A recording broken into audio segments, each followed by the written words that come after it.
जय महाराष्ट्र शेतकरी मित्रांनो, उद्या दुपारी 3 वाजल्यापासून रात्री 12 वाजेपर्यंत 52 लाख शेतकऱ्यांना पीक विमा वाटप होणार आहे। तर उद्या हा पीक विमा वाटप होणार आहे आणि तो कोणकोणत्या जिल्ह्यात होणार आहे आणि कोणकोणत्या बँकेमध्ये सर्वात पहिले येणार आहे त्याबद्दलची माहिती आपण आज जाणून घेऊया। तर चला तर मग आपण आता बघूया।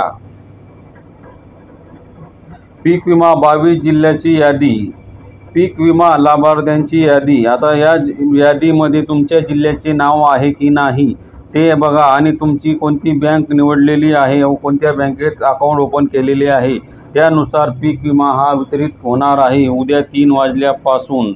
तर शेतकरी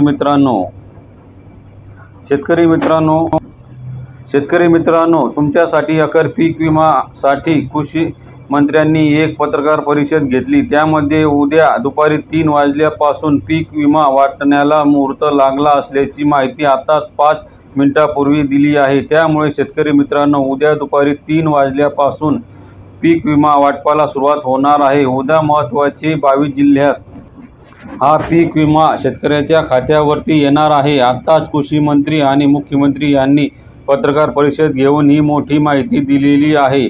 शेतकरी मित्रांना अपेक्षा लागली होती की पीक विमा आमच्या बँकेमध्ये कधी येणार। अखेर या प्रश्नाचे उत्तर स्वतः कृषी मंत्री माणिकराव कोकाटे आणि मुख्यमंत्री देवेंद्र फडणवीस यांनी दिले आहे। यावर पत्रकारांनी कृषी मंत्री माणिकराव कोकाटे यांना प्रश्न विचारला की तुम्ही 31 मार्चच्या आधी पीक विमा देण्याचं आश्वासन दिलं होतं, असं का शेतकऱ्यांसोबत वागला। यावर कृषी मंत्र्यांनी स्पष्टपणे सांगितले की सर्व पैसे आम्ही पीक विमा कंपन्यांना दिलेले होते, परंतु बँकेच्या मध्यंतरी सुट्ट्यामुळे तसेच तांत्रिक अडचणीमुळे हा पीक विमा शेतकऱ्यांच्या खात्यामध्ये यायला थोडा लेट झाला। परंतु उद्या दुपारी 3 वाजल्यापासून या 22 जिल्ह्यांमध्ये पीक विमा वाटप व्हायला सुरू होणार आहे। परंतु कृषी मंत्र्यांनी असं पण सांगितलं की आपल्या राज्यामध्ये टोटल 36 जिल्हे आहेत, तर त्या 36 जिल्ह्यापैकी 14 जिल्हे यामधून वगळण्यात आले आहे। याचं खरं कारण म्हणजे या 14 जिल्ह्यामधील शेतकऱ्यांची चौकशी होणार आहे, कारण यामध्ये बोगस पीक विमा घेतलेल्या शेतकऱ्यांची चौकशी सुरू होणार आहे। मग आता शेतकरी मित्रांनो, तुम्हाला प्रश्न पडला असेल आणि तुम्हाला काळजी पण लागली असेल की या 14 जिल्ह्यांमध्ये आमचा नंबर लागतो की काय। तर शेतकरी मित्रांनो, यासाठी कोणत्या 22 जिल्ह्यांमध्ये आता उद्या दुपारी 3 वाजल्यापासून पीक विमा वाटण्यात येणार आहे याची माहिती कृषी मंत्र्यांनी काय सांगितलंय। कृषी विभागाकडून कोणत्या 22 जिल्ह्यांची यादी आता समोर आली आहे याची सविस्तर अपडेट जाणून घेण्याकरिता हा व्हिडिओ पूर्ण बघा। या 22 जिल्ह्यांच्या यादीमध्ये तुमचा नंबर असेल तर उद्या दुपारी 3 वाजता तुम्हाला पण पीक विमा तुमच्या बँकेच्या खात्यावरती येणार आहे। यासाठी महत्त्वाच्या काही खाजगी बँका निवडल्या आहेत तर काही सरकारी बँका निवडलेल्या आहेत। त्या बँकांची सुद्धा लिस्ट या राज्य सरकारच्या माध्यमातून सांगण्यात आले आहे, कारण मागच्या वर्षी जो पीक विमा दिला होता तर तो अनेक बँकांमध्ये आला नव्हता। याचं कारण म्हणजे बँकांच्या तांत्रिक अडचणी असते, त्यामुळे शेतकऱ्यांना प्रतीक्षा करावी लागते। आता 31 मार्चपासून आजपर्यंत शेतकऱ्यांना जशी वाट पाहावी लागली तशी अनेक बँकांमध्ये अडचणीमुळे अनेक जण पण वाट पाहावी लागते। यासाठी महत्त्वाच्या काही खाजगी बँक आहेत, काही सरकारी बँक आहेत, तर त्यामध्येच पीक विमा सोडण्यात येणार असल्याची माहिती समोर आली आहे। त्यामुळे शेतकरी मित्रांनो, कोणकोणत्या 22 जिल्ह्यांमध्ये उद्या दुपारी 3 वाजल्यापासून पीक विमा वाटण्यात येणार आहे, तसेच कोणकोणत्या खाजगी बँक आहेत ज्यामध्ये पीक विम्याचे पैसे उद्या येणार आहेत आणि कोणकोणत्या सरकारी बँक आहेत ज्याची संपूर्ण माहिती कृषी मंत्र्यांनी काय दिलेली आहे हेच आपण या व्हिडिओच्या माध्यमातून जाणून घेऊया। यामध्ये पहिली जी बँक आहे तर ती बघा ॲक्सिस बँक। ॲक्सिस बँकमध्ये ज्या शेतकऱ्यांनी खाते खोलले आहेत उद्या त्या शेतकऱ्यांच्या खात्यावरती डायरेक्ट काहींना पीक विमा 5,000 तर काही शेतकऱ्यांना पीक विमा 15,000 तर काही शेतकऱ्यांना शेती जास्त असल्यामुळे आणि त्यांच्या शेती पिकाचे जास्त नुकसान झाल्यामुळे त्यांना डायरेक्ट 20,000 ते 25,000 इतका पीक विमा त्यांच्या बँकेच्या खात्यावरती येणार आहे। त्यानंतर दुसरी बँक आहे ती म्हणजे ICICI बँक। ही तर सुद्धा खाजगी बँक या बँकेमध्ये सुद्धा शेतकऱ्यांच्या खात्यावरती उद्या पीक विमा येणार आहे। त्यानंतर बघा, अनेक शेतकऱ्यांनी ज्या बँकेत खाते खोलले आहे त्या शेतकऱ्यांना कर्ज देण्यासाठी सर्वात चांगली बँक आहे। तर या बँकेमध्ये सुद्धा उद्या पीक विम्याचे पैसे येणार आहेत। शेतकरी मित्रांनो, पुढे तुम्हाला जिल्ह्याची यादी सांगणार आहे। ज्या जिल्ह्यांमध्ये तुमचा पीक विमा असेल तर तुम्हाला उद्या दुपारी 3 ला पीक विमा पैसे येणार आहेत। आणि जर या 22 जिल्ह्यांची यादीमध्ये तुमचा जिल्हा नसेल तर तुम्हाला जिल्हा वगळण्यात आला आहे। त्यानंतर पुढची बँक आहे ती म्हणजे कोटक महिंद्रा बँक। शेतकरी मित्रांनो, तुम्ही यामध्ये खाते खोलला असेल तर तुम्हाला सुद्धा या बँकेमध्ये आता पीक विम्याचे पैसे उद्या दुपारी 3 ला येणार आहेत। त्यानंतर पुढची बँक आहे ती म्हणजे येस बँक। या बँकेमध्ये सुद्धा अनेक शेतकऱ्यांनी खातं खोललेले आहे, कारण यामध्ये खेडेगावात पण याच्या भरपूर शाखा आहे। त्यानंतर बघा, कर्ज देण्यासाठी सर्वात चांगली बँक आहे, तर या बँकेमध्ये सुद्धा उद्या पीक विम्याचे पैसे येणार आहेत। शेतकरी मित्रांनो, पुढे तुम्हाला जिल्ह्याची यादी सांगणार आहे।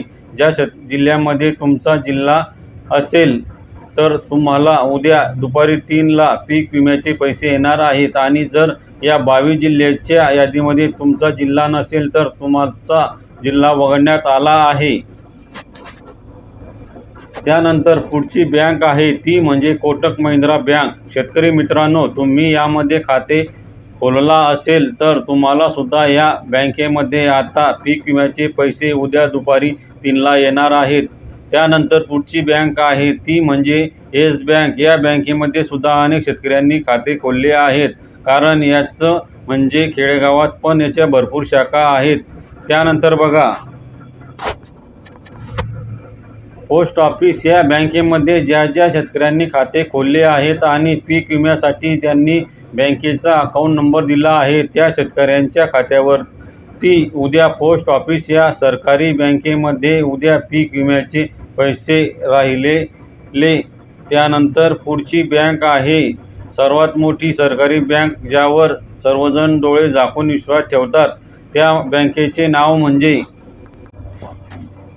महाराष्ट्र बँक। या महाराष्ट्र बँकेमध्ये सुद्धा अनेक शेतकऱ्यांनी बँकेचे खाते खोलून पीक विम्यासाठी त्याच पासबुक दिलेला आहे, तर बँकेच्या खात्यावरती सुद्धा हा पीक विमा येणार आहे। त्यानंतरची पुढची बँक आहे ती म्हणजे बँक ऑफ बडोदा। या बँकेत सुद्धा अनेक शेतकऱ्यांना उद्या पीक विमा येणार आहे। तर बघा शेतकरी मित्रांनो, आता ज्या 22 जिल्ह्यांमध्ये उद्या दुपारी पीक विमा येणार आहे तर त्यामधील पहिला जो जिल्हा आहे तो म्हणजे केळी या पिकासाठी हा जिल्हा ओळखला येतो। या जिल्ह्यामध्ये 2024 या वर्षामध्ये ज्या शेतकऱ्यांनी 1 रुपया भरून पीक विमा भरला आहे तर त्या जिल्ह्यांचे नावे आहे जळगाव। त्यानंतर शेतकरी मित्रांनो, पुढचा जिल्हा आहे छत्रपती संभाजीनगर। या जिल्ह्यामध्ये सुद्धा पीक विमा उद्या सोडणार असल्याची माहिती आता समोर आली आहे। त्यानंतर पुढचा जिल्हा मित्रांनो धाराशिव। या धाराशिव जिल्ह्यामध्ये सुद्धा उद्या पीक विमा येणार आहे। त्यानंतरचा पुढचा जिल्हा आहे अमरावती। अमरावती जिल्ह्यामध्ये सुद्धा अनेक शेतकऱ्यांनी या जिल्ह्यामध्ये पीक विमा उद्या येणार आहे। त्यानंतर पुढचा जिल्हा आहे तो म्हणजे मित्रांनो तुम्हाला ओळख म्हणून सांगतो, या जिल्ह्यामध्ये आपले जरांगे पाटील यांनी आंदोलन केले होते। या जिल्ह्याचे नाव आहे जालना। जालना जिल्ह्यामध्ये सुद्धा अनेक शेतकऱ्यांनी 1 रुपया भरून पीक विमा काढलेला आहे। जिल्ह्यामध्ये सुद्धा पीक विमा येणार आहे। 1 रुपया भरून पीक विमा 2024 वर्षामध्ये भरला आहे त्यांना सुद्धा उद्या पीक विमा धाराशिव जिल्ह्यामध्ये येणार आहे। त्यानंतर पुढचा जिल्हा तो म्हणजे अमरावती। या जिल्ह्यामध्ये सुद्धा पीक विमा उद्या येणार आहे। त्यानंतर पुढचा जिल्हा आहे अकोला। अकोला या जिल्ह्यामध्ये सुद्धा उद्या पीक विमा जमा होणार आहे। त्यानंतरचा पुढचा जिल्हा आहे बघा मित्रांनो, तो म्हणजे पुढचा जिल्हा आहे तो म्हणजे आपले मुख्यमंत्री ज्या जिल्ह्याचे पालकमंत्री आहेत तर तो जिल्हा म्हणजे नागपूर। या जिल्ह्यामध्ये 2024 मध्ये संत्री पिकाचे मोठे नुकसान झाले होते, त्यामुळे या शेतकऱ्यांना सुद्धा पीक विमा उद्या मिळणार असल्याची माहिती समोर येत आहे। त्यानंतर पुढचा जिल्हा आहे तो म्हणजे परभणी। परभणी जिल्ह्यामध्ये सुद्धा उद्या पीक विमा येणार आहे। तर त्यानंतर कोकणातील जिल्हा आहे तो म्हणजे रायगड. रायगड जिल्ह्यामध्ये सुद्धा उद्या पीक विमा शेतकऱ्यांच्या खात्यामध्ये जमा होणार आहे. ज्या ज्या शेतकऱ्यांनी पीक विमा भरला आहे त्या शेतकऱ्यांना खात्यावरती हा पीक विमा रायगड जिल्ह्यामध्ये उद्या येणार आहे. त्यानंतर पुढचा जिल्हा आहे तो म्हणजे नंदुरबार. नंदुरबार जिल्ह्यामध्ये शेतकऱ्यांना खात्यावरती सुद्धा पीक विमा उद्या येणार असण्याची माहिती समोर आलेली आहे. त्यानंतर पुढचा जिल्हा आहे मित्रांनो तो बघा हिंगोली जिल्ह्यामध्ये सुद्धा पीक विमा उद्या येणार आहे. त्यानंतर पुढचा जिल्हा आहे नांदेड. नांदेडमध्ये सुद्धा उद्या पीक विमा येणार आहे. त्यानंतर आहे यवतमाळ जिल्ह्यामध्ये सुद्धा उद्या पीक विमा येणार आहे. त्यानंतर सिंधुदुर्ग जिल्ह्यात यामध्ये सुद्धा येणार आहे. त्यानंतर ठाणे जिल्ह्यामध्ये सुद्धा उद्या पीक विमा हा जमा होणार आहे. तर पुणे, लातूर, बुलढाणा, नाशिक, अहमदनगर जिल्ह्यामध्ये उद्या दुपारी पीक विमा वाटपाला सुरुवात होणार असल्याची माहिती समोर येत आहे. मित्रांनो, जर तुमचा जिल्हा यामध्ये नसेल तर तुमचा जिल्हा यादीमधून तुमचा जिल्हा असणार. त्यामुळे उद्यापासून तुम्हाला पीक विमा वाटप सुरू होणार आहे. मित्रांनो, तुमचा जिल्हा यामध्ये नसेल तर तुम्हाला परवाच्या यादीमध्ये तुमचा जिल्हा असणार आहे. त्यामुळे उद्यापासून पीक विमा वाटण्याचा काम आता विमा कंपन्या करणार आहेत. तर मित्रांनो, अशाच माहितीसाठी आपल्या चॅनलला सबस्क्राईब नक्की करा. धन्यवाद.